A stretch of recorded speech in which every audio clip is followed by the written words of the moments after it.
ছোট থেকে বড় সবারই প্রিয় চাউমিন। আর আজকে আমি চাউমিন রান্না করতে চলেছি। তার জন্য কিছু শীতকালের রঙিন ভেজিস নিয়ে নিয়েছি। আর তেলটা গরম হলেই ওর মধ্যে ভেজিসগুলো দিয়ে দিয়েছি।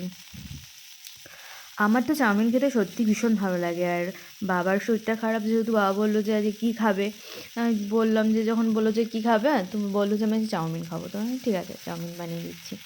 আর বাড়িতে তো এই শীতকালে সবার বাড়িতেই কম বেশি সব রঙিন সবজি থাকে, আমাদের বাড়িতেও ছিল। তার জন্য এই সবজিগুলো আমি একটু ভেজে নিয়েছি, তার জন্য একটু লবণ দিয়ে দিয়েছি। একটু লবণ দিলে তাড়াতাড়ি সেদ্ধ হয়ে যায়। আর দুটো ডিম ফেটিয়ে আমি তেলের উপর ওই একই সঙ্গে ভেজে নেবো আর কি।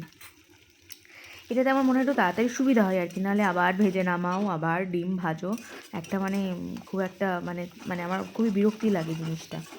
সেই জন্য আমি একসঙ্গেই ভেজে নিয়েছি। জানি অনেকেই আলাদা আলাদা করে ভাজে, সেটা যার যার ব্যক্তিগত ব্যাপার। আমি একসাথেই ভেজে নিই। ডিমটা ভাজা মোটামুটি কমপ্লিট। এবার আমি ওর মধ্যে দিয়ে দেবো লাইট সয়া সস। আমি ডার্ক সয়া সসটা অতটা বেশি পছন্দ করি না, লাইট সয়া সসটা সবসময় প্রেফার করি। তো আমি একটু লাইট সয়া সস দিয়ে একটু নেড়ে নিলাম। এইবার আমি দিয়ে দেবো মোস্ট ওয়ান্টেড চাউমিন। তো চাউমিনটা আমি আগে গরম জল করে ওর মধ্যে ভিজিয়ে রেখেছিলাম বেশ কিছু সময়। যখন এটা হয়ে গেছে তখন আমি জলটা ড্রেন করে নিয়েছি। নিয়ে আমি ওটাকে একটা মানে সেঁকে নেওয়ার মতো ছাঁকনির উপরে রেখে দিয়েছিলাম জলটা ঝরার জন্য। তো সেই জলটা ঝরে গেছে, এবার তখন সেই অবস্থায় আমি চাউমিনটা দিয়ে দিয়েছিলাম। আর এর মধ্যে দিয়ে দিয়েছি আরেকটু সয়া সস, আর একটু ম্যাগি মশলা বাড়িতে ছিল, ম্যাগি মশলা দিয়ে দিয়েছি, আর একটু লবণ।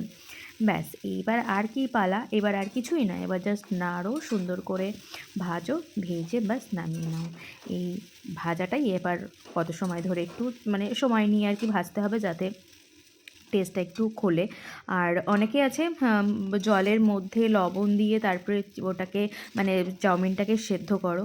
তো সেটা না করে তোমরা ট্রাই করে দেখবে, গরম জলে একটু নুন দেবে, গরম জলে দিয়ে ওই সেই গরম জলটা যখন হয়ে যাবে, গরম মানে একটু ভালো গরম হয়ে গেলে তারপরে ওর মধ্যে চাউমিনটা দেখবে দেখবে অনেক সুন্দর হয়।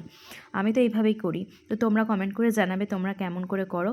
তো আজকে তোমাদের চাউমিন রান্নাটা কেমন লাগলো অবশ্যই জানাবে। ভালো লাগলে একটি লাইক কমেন্ট করে দিও। আজকের জন্য বাই।